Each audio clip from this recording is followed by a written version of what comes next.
भगवान श्री कृष्ण ने द्वापर युग में ही कलयुग का वर्णन कर दिया था। इस कहानी में हम कलयुग की वे 5 बातें प्रस्तुत करेंगे जो भगवान श्री कृष्ण ने पांडवों को बताई थी। महाभारत में वर्णित कथा के अनुसार ये कथा उस समय की है जब 5 पांडवों को वनवास हो गया था। वनवास जाने से पहले 5 पांडवों ने भगवान श्री कृष्ण से पूछा कि कृष्ण, अभी इस समय द्वापर युग का अंत काल चल रहा है, मगर आप हमें बताएं कि जब कलयुग आरंभ हो जाएगा तो क्या होगा। भगवान श्री कृष्ण जवाब देते हैं, मैं तुम्हें इसका सीधा सा तो उत्तर नहीं दे सकता, लेकिन हाँ, तुम 5 भाई वन में जाओ और वन में जो कुछ भी तुम्हें दिखे मुझे आकर बताओ। मैं तुम्हें उसका कलयुग में क्या प्रभाव होगा वह बताऊंगा। श्री कृष्ण के ऐसा कहने पर 5 भाई वन में अलग अलग दिशा में चले गए। 5 भाई वन में जाकर वापस लौटे तो आश्चर्य से भरे हुए थे। आखिर उन्होंने वन में ऐसा क्या देखा और श्री कृष्ण ने क्या जवाब दिया, ये जानने के लिए इस वीडियो को अंत तक जरूर देखें। चलिए शुरू करते हैं। भगवान श्री कृष्ण ने मुस्कुराते हुए कहा, अब आप लोग बताइए कि आपने क्या क्या देखा। सबसे पहले धर्मराज युधिष्ठिर ने श्री कृष्ण से कहा कि कृष्ण, मैंने तो अपने जीवन में पहली बार 2 सूंड वाले हाथी को देखा, जो कि मेरे लिए बहुत ही आश्चर्यजनक था। इसका क्या अर्थ है? तब भगवान श्री कृष्ण ने कहा, इसका अर्थ यह है कि कलयुग में ऐसे लोगों का राज होगा जो दोनों ओर से शोषण करेंगे, बोलेंगे कुछ और करेंगे कुछ और, मन में कुछ और कर्म में कुछ और, ऐसे ही लोगों का राज होगा। तुम कलयुग के आने से पहले तक राज कर लो, क्योंकि कलयुग में धर्मगुरुओं का राज संभव नहीं है।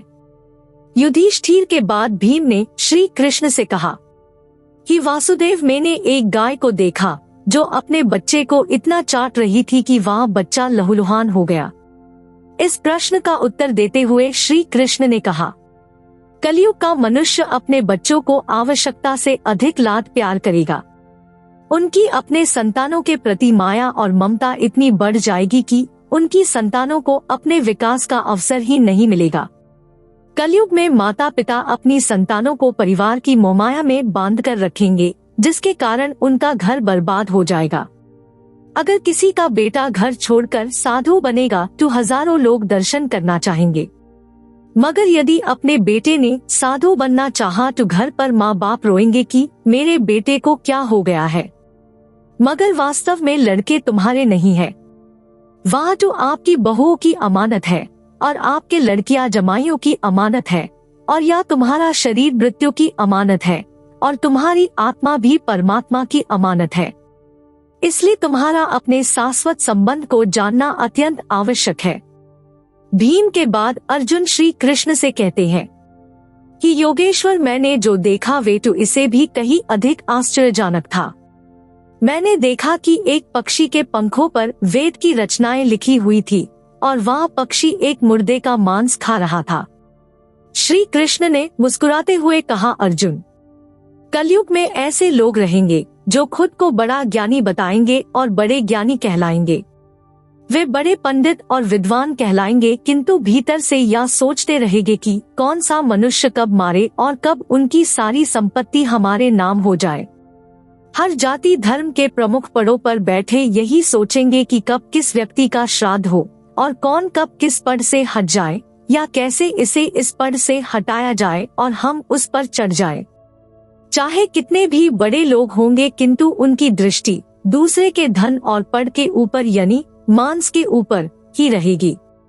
अर्जुन के बाद सहदेव श्री कृष्ण से पूछते हैं कि मधुसूदन, मैंने देखा कि 6-7 कुएं थे और आसपास के कुओं में पानी है, किंतु बीच का कुआं खाली है। बीच का कुआं गहरा है, फिर भी पानी नहीं है।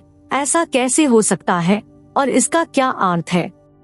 इस पर भगवान श्री कृष्ण बोले, कलयुग में धनी लोग लड़के लड़की के विवाह में, छोटे बड़े महा उत्सवों में, सत्ता के लालच में बहुत ज्यादा पैसा खर्च कर देंगे, किंतु अगर किसी भूखे को देखेंगे तो उनकी सहायता करने में किसी व्यक्ति को कोई रुचि नहीं होगी। उनका अपना ही सगा भूख से मरेगा, फिर भी वे लोग उसे देखते रहेंगे। दूसरी और मौज मस्ती, मदिरा पान मांस खाना, सुंदरता यौवन और वासना में पैसे उड़ा देंगे, किंतु किसी के 2 आंसू पोंछने में किसी को कोई रुचि नहीं होगी। कहने का अर्थ ये है कि कलयुग में अन्नों के भंडार तो होंगे, लेकिन कई लोग भूख से मरेंगे। सहदेव के बाद नकुल ने श्री कृष्ण से कहा कि कृष्णा, मैंने एक आश्चर्य देखा है। एक बड़ी सी चट्टान पहाड़ के ऊपर से लुढ़की और कई विशाल वृक्षों के ताने और चट्टाने भी उसे रोक ना पाए, मगर एक छोटे से पौधे के स्पर्श होते ही वह बड़ी चट्टान रुक गई। मैं समझ नहीं पाया कैसे।